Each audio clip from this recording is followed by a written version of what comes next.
A very good morning to all of you. Hello, I am Kanchan Gupta. I am presenting today a lecture on curriculum studies. चलिए start करते हैं अपना।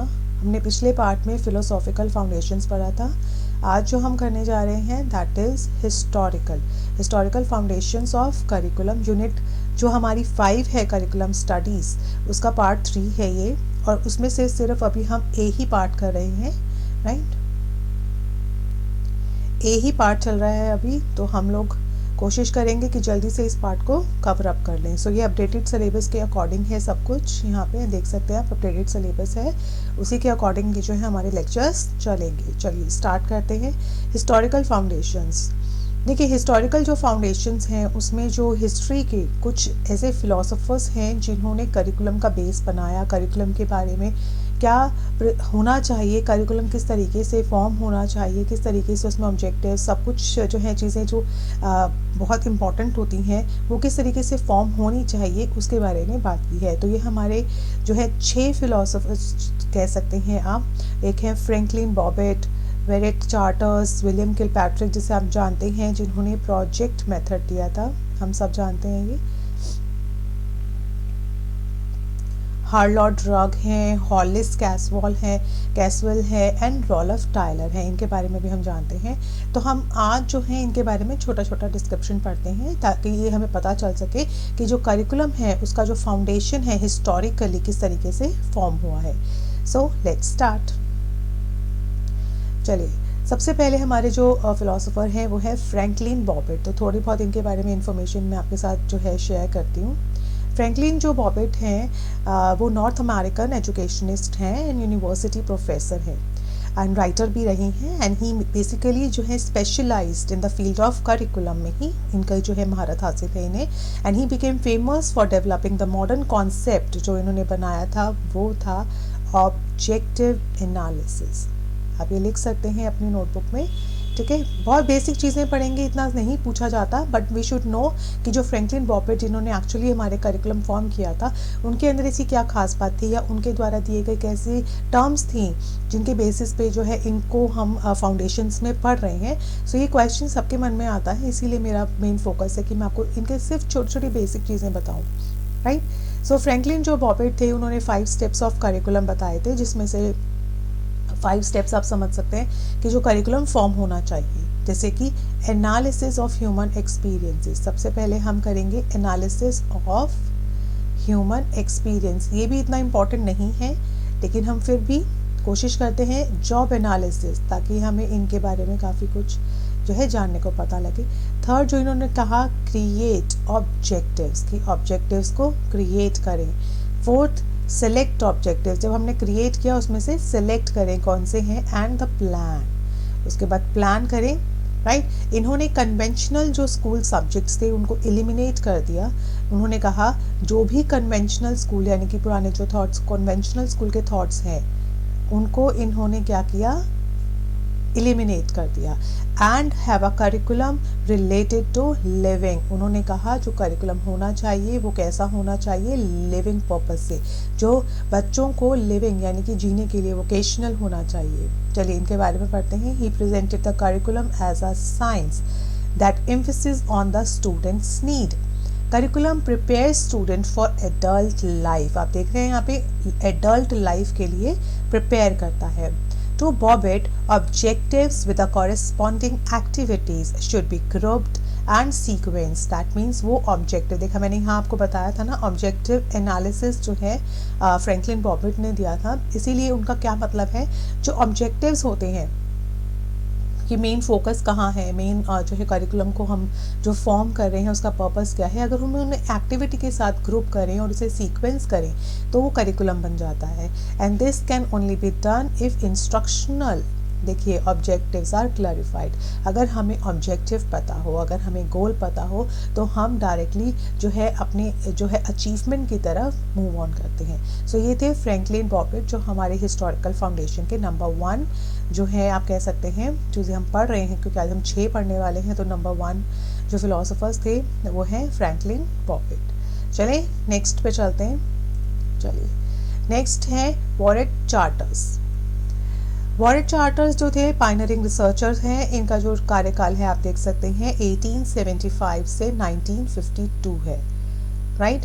इनके बाद है इन्होंने consider the curriculum as a science which is based on students need, teacher plan and activity. तो ये देख रहे हैं हम नीड के बेसिस पे टीचर जिस तरीके से प्लान करती है, जिस तरीके से एक्टिविटीज़ को फॉर्म करती है, उनके बेसिस पे करिकुलम होना चाहिए, ठीक है। हिज साइंटिफिक अप्रोच, ठीक है, इनकी कौन सी अप्रोच थी, अगर आप इसके मेन पॉइंट्स लिखना चाहते हैं तो आप यहाँ लिख सकते हैं। इनकी जो अप्रोच थी वो कैसी थी, साइंटिफिक अप्रोच।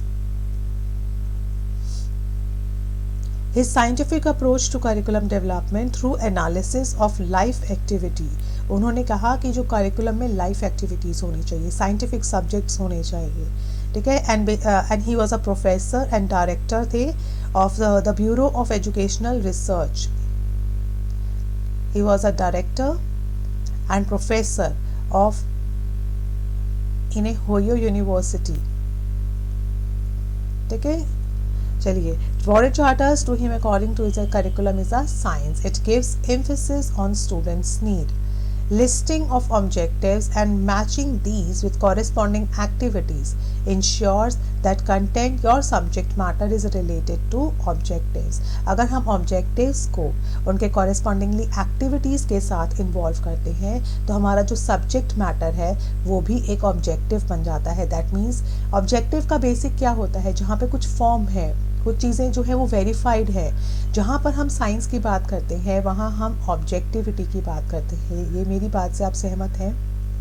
क्योंकि जो ऑब्जेक्टिव चीज़ें होती हैं वो वेरीफाइड होती हैं, टू द पॉइंट होती हैं, ठीक है। इसीलिए यहाँ पे ऑब्जेक्टिव मेथड्स को काफ़ी जो है सराहना मिलती है। Subject matter and activities are plan by the teacher. यहाँ पे इनका मेन जो फोकस होता था वो क्या होता था, टीचर, कि टीचर ही करिकुलम को प्लान करे, टीचर ही एक्टिविटीज़ को प्लान करे, राइट। सो ये थे Warren Charters. According to him अगर हम कहें इनकी साइंटिफिक अप्रोच थी एक्टिविटी एनालिसिस, आप एक सेकंड पॉइंट भी इसमें ले सकते हैं।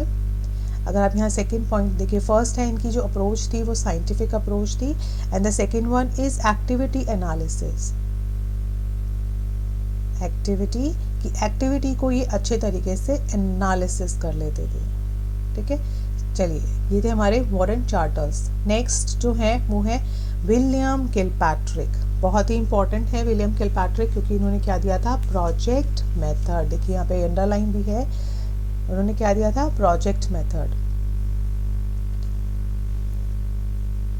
हिज पर्पस, इनका जो मेन फोकस होता था विलियम किलपैट्रिक का जो मेन फोकस था, अगर आपके मैं बताऊं तो जॉन डीवी के ये कॉलीग रहे हैं।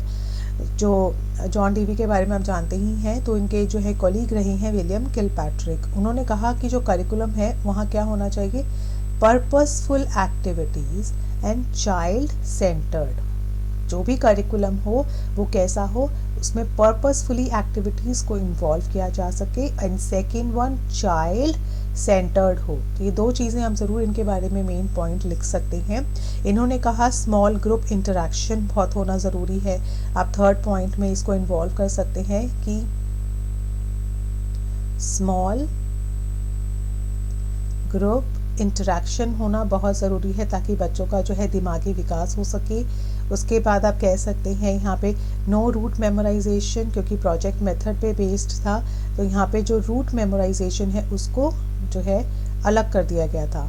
उसके बाद यहाँ पे जो है social development of the child, उनका मेन फोकस होता था सोशली डेवलप हों बच्चे, ना कि कंटेंट की मास्टरी, ठीक है। सो आप यहाँ पे फिफ्थ पॉइंट में लिख सकते हैं नो कंटेंट मास्टरी। उनका कंटेंट के ऊपर मास्टरी करना ज़्यादा इम्पॉर्टेंट नहीं था, उनका मेन फोकस था बच्चे सोशली डेवलप हों, राइट। एंड द फोकस होता था लर्निंग टू थिंक। देखिए ये भी आप 6 पॉइंट में डाल सकते हैं। इनका जो मेन फोकस होता था वो होता था लर्निंग किया जाए टू थिंक, सोचने के लिए, not focusing on what to think, not focusing on what to think. So ये इनकी बेसिक चीज़ें हैं। ऊपर की लाइन भी पढ़ लेते हैं। करिकुलर पर्पसफुली एक्टिविटीज़ होती थी which are child centered.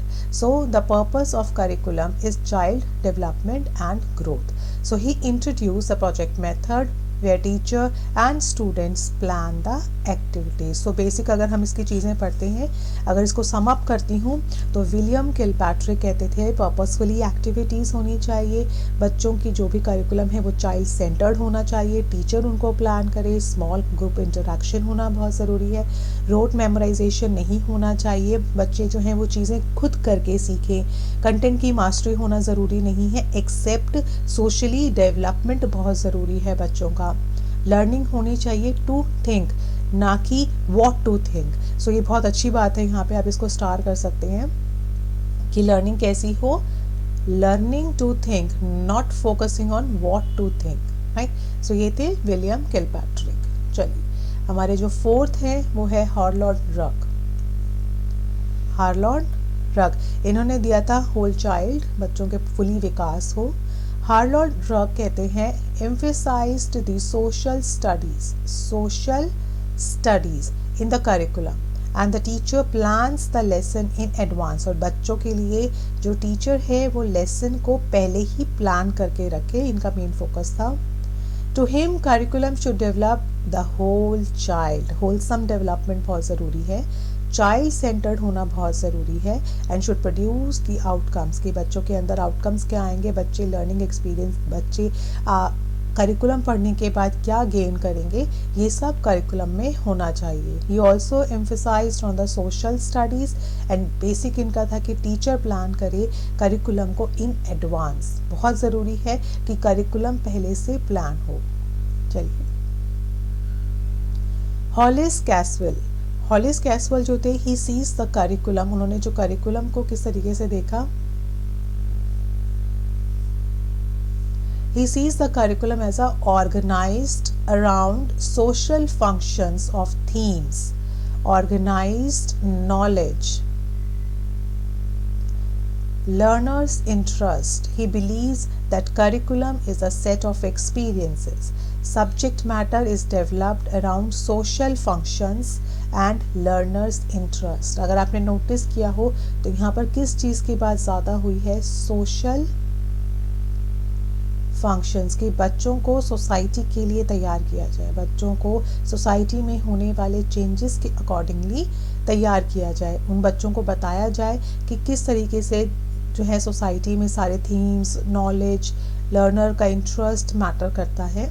तो इन सब चीज़ों को ध्यान में रखते हुए करिकुलम फॉर्म होना चाहिए। बेसिकली उनका था कि जो एक्सपीरियंसेस जो हैं बच्चे गेन करें, या जो टीचर एक्सपीरियंसेस बच्चों को दे रही है वो किस पर बेस्ड हो, सोशल फंक्शनिंग पे बेस्ड हो, राइट। चलिए जो हमारे नेक्स्ट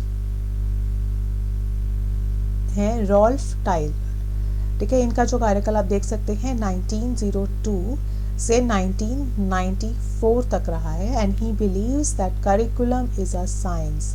वो कहते थे कि जो करिकुलम है वो एक साइंस है, एक एक्सटेंशन है ऑफ स्कूल्स फिलॉसफी का, जो हम पढ़ते हैं स्कूल ऑफ फिलॉसफीज हम पढ़ते हैं उनका एक्सटेंशन है, उनको बहुत ही अच्छे तरीके से एमेलगमेशन करके एक करिकुलम फॉर्म होता है, और स्टूडेंट की नीड्स के अकॉर्डिंग, उनके इंटरेस्ट के अकॉर्डिंग करिकुलम फॉर्म होना चाहिए। करिकुलम हमेशा इंस्ट्रक्शंस पे बेस्ड हो, दैट मीन्स उसमें हर एक चीज़ इन्वॉल्व हो। हर एक चीज़ का क्या मतलब है करिकुलम में, objectives, aim, what to achieve, what not to achieve, everything should be included into the curriculum, because curriculum क्या होता है, एक फ्रेमवर्क है जो आपको ये बताएगा कि आपको नेक्स्ट क्या करना है, आपको इसके बाद क्या करना है। इससे क्या होगा, टाइम सेव होगा और प्रॉपर अरेंजमेंट होगा अगर हर एक चीज़ का करिकुलम में, तो हम बहुत ही अच्छे तरीके से अपने गोल को अचीव कर पाएंगे। सब्जेक्ट मैटर प्रॉपरली अरेंज होना चाहिए, हर एक बच्चे की नॉलेज, स्किल्स, वैल्यूज़ के अकॉर्डिंग। देखिए उन्होंने हर चीज़ को इन्वॉल्व किया, उन्होंने कहा कि नॉलेज के बेसिस पे, स्किल के बेसिस पे, वैल्यूज़ के बेसिस पे, देखा आपने, ये तीनों चीज़ों का अमेलगमेशन होना चाहिए। The process of emphasis in problem solving, उनका मेन फोकस होता था कि प्रॉब्लम को किस तरीके से सॉल्व करना है, बच्चों को ये सिखाया जाए। Curriculum aims to educate the journalist and not a specialist, उनको स्पेशलिस्ट नहीं बनाना है, उनको जर्नलिस्ट बनाना है, यानी कि चीज़ों को किस तरीके से जर्नलाइज करना है, किस तरीके से उनको एक्सेप्ट करना है, ये सिखाना है। सो देखिए उनका बेसिक जो है आप पढ़ चुके हैं रॉल्फ टाइलर का। तो ये थे हमारे हिस्टोरिकल फाउंडेशंस ऑफ करिकुलम कि जिनके जो है बेसिस पे, जिनके व्यूज़ लेके हमने अपने करिकुलम को फॉर्म किया है। So thank you so much guys. इसमें अगर आपको लगता है कोई चीज़ नहीं समझ आई है तो आप मुझे कमेंट सेक्शन में बता सकते हैं। चलिए, don't forget to share it, like it, and good comments always welcome. Thank you so much, have a nice day. So next जो है वो लेक्चर का वेट कीजिए, थोड़ा साइकोलॉजिकल फाउंडेशंस पढ़ेंगे हम। आई होप आपको ये समझ में आया होगा। सारा इजी है, इसके ऊपर क्वेश्चंस आते हैं, ठीक है, तो इससे अच्छे तरीके से आप पढ़िएगा। चलिए आज के लिए इतना ही। Thank you so much guys, bye bye.